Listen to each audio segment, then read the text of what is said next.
नमस्कार। हम विश्लेषण कर रहे हैं आने वाले साल 2026 के। ये विश्लेषण करने से हम ये जानने की कोशिश करेंगे कि ये अगला वर्ष 2026 आपके लिए कैसे आने वाला है। 2025 थोड़ा विकेट गया सबके लिए, थोड़ी परेशानियां लेके आया, थोड़ी सी चीजों में क्षमताओं में कमियां करके दी लोगों को, और उतार चढ़ाव तो बहुत सारे दिए पूरे दुनिया भर में सभी को। लेकिन ये 2026 कैसा जाएगा, ये हम राशि अनुसार समझेंगे। आज चर्चा करेंगे हम मकर राशि वालों के लिए 2026 साल कैसा जाने वाला है। 2026 मकर वालों के लिए ये साल है उनकी स्किल यानी उनकी क्षमता बढ़ाने का, पैसा बढ़ाने का, उनकी कहीं पे भी मजबूती, अथॉरिटी बढ़ाने का साल है। लेकिन ये अब से और ज़्यादा स्ट्रैटेजिक बनने को कहता है, यानी अपने अंदर बदलाव लाने को कहता है। शनि मकर वालों के तीसरे भाव में बैठे होंगे और बहुत मजबूती से सपोर्ट कर रहे होंगे, इसलिए सफलता केवल किस्मत से नहीं, प्रयास और बहुत क्षमता, कंसिस्टेंसी से काम करने से और साहस से काम करने से बनेगी। गुरु साल की शुरुआत में काम को और हेल्थ को दोनों को सुधारेंगे। मध्य में साल के आधे में फाइनेंस को ट्रांसफॉर्म या बदलाव लेके आएंगे, और अक्टूबर के बाद तो बहुत पार्टनरशिप और कोई भी कॉन्ट्रैक्ट की को करने में बहुत मदद करेंगे। नवंबर के आखिर में सबसे बड़ा जो बदलाव आएगा वो है कि राहु मकर में प्रवेश करेंगे, और ये आपकी पहचान व जो भी आपकी महत्वाकांक्षा है उसमें बहुत तेजी डाल देंगे। इसलिए कहीं पे भी इज्जत और ईगो और ऐसी बातों से, अपनी बड़ी बड़ी बातों से करने से बचना है, और शांत रह के फोकस रख के काम करना बहुत जरूरी है। अगर शनि की बात बोले ना, वो आपके तीसरे भाव में, साहस के भाव में बैठे होंगे। ये प्रयास की तरफ आपको पूरा जोर डालेंगे, और जो बातचीत करने के तरीके हैं उस पे भी जोर मारेंगे। भाई बहन के अंदर जो आपके रिश्ते हैं उस पे करेंगे। और शनि क्या है, मेहनत को कहते मजबूर करते हैं, आलस बिल्कुल पसंद नहीं करते। और सबसे बड़ी बात ये है, मकर वालों के लिए ये आखिरी जो पड़ाव होगा उनकी साढ़े साती का, और इसके बाद उनकी साढ़े साती खत्म होने वाली है, तो इसलिए साढ़े साती वैसे ही बदलाव के लिए शनि लेके आते हैं। गुरु यानी बृहस्पति आपके मिथुन में, आपके छठे भाव में होंगे 2 जून तक। उसके बाद कर्क में चले जाएंगे जहां उच्च हो जाएंगे, और ये आपका 7वां भाव होगा। और फिर उसके बाद 31 अक्टूबर को सिंह राशि में चले जाएंगे जो आपका 8वां भाव होगा। राहु आपकी कुंभ राशि में होंगे जो आपका दूसरा भाव है, और केतु सिंह में जो आपका 8वां भाव है।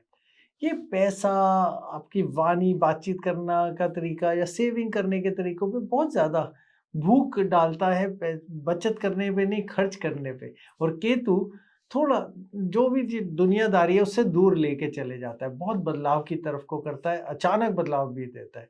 लेकिन 25 नवंबर के बाद राहु मकर में जो आपका पहला भाव है, और केतु कर्क में जो आपका 7वां भाव है, ये देंगे आपको महत्वाकांक्षाएं, बहुत ज़्यादा आपकी, आप लोगों की नज़र में आएँगे।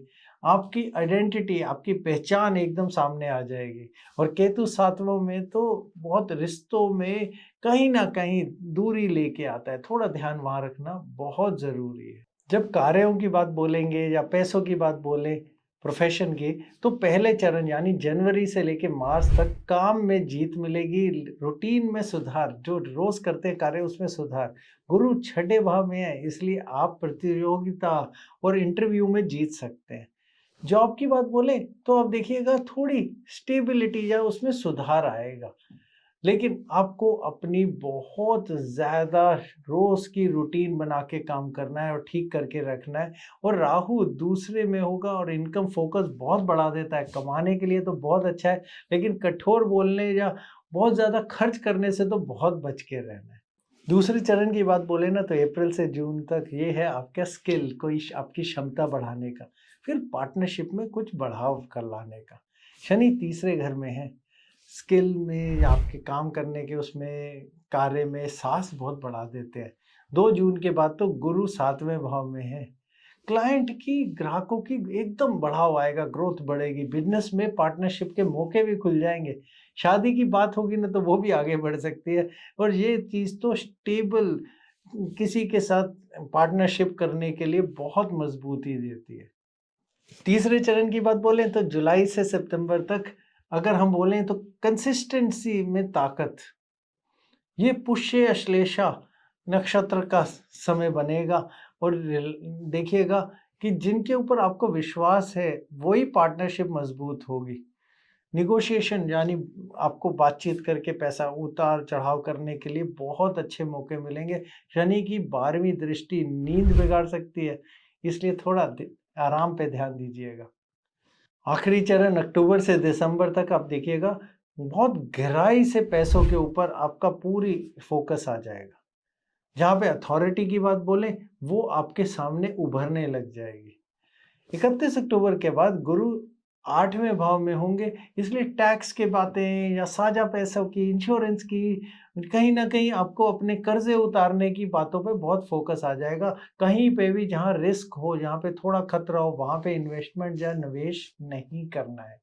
नवंबर के आखिर में राहु होंगे पहले भाव में।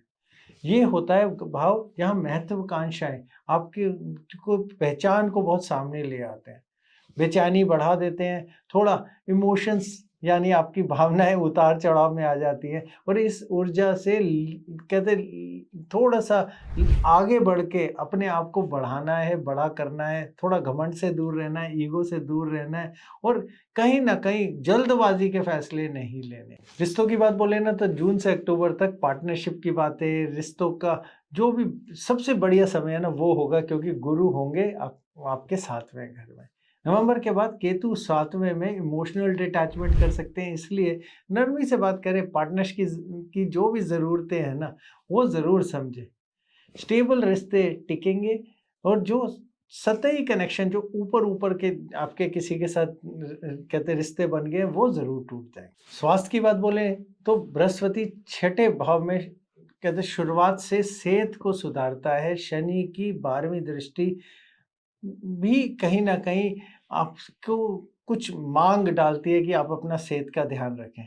इसलिए डिसिप्लिन, सोना, उठना बिल्कुल सही डिसिप्लिन, कहीं न कहीं स्ट्रेस कंट्रोल, दिमागी परेशानी से अपने आप को कंट्रोल करना, बर्नआउट यानी बहुत ज़्यादा काम करने से बचना, कंसिस्टेंट रूटीन कब क्या करना है उस पे बहुत ध्यान देना, यही आपके लिए सबसे बढ़िया दवा है। उपाय आपके लिए ये है, क्योंकि आपकी साढ़े साथी का आखिरी वो समय भी चल रहा है कि शनि की सरल प्रार्थना आपको करनी है। कोई भी आप शनि कोई भी मंत्र बोल दीजिए, ओम शय शनिचराय नमः बहुत अच्छा मंत्र है। कोई भी मंत्र बोलिए, काले तिल और भोजन का दान करिए। उसके अलावा आपको ये करना है कि आप अपने वादों पे पक्का रहें, कोई भी अपना प्रॉमिस किसी से ना तोड़े, ये आपको बहुत बड़े इनाम देते हैं शनिदेव इस पे। उसके अलावा आपको अपना जो भी खर्चा है, वो आप अपना बजट बना-बना के चलिएगा इस साल में। आपके लिए शुभ रंग रहेगा नेवी ब्लू यानी नीला या फिर काला भी, और आपके लिए लकी नंबर रहेगा 8।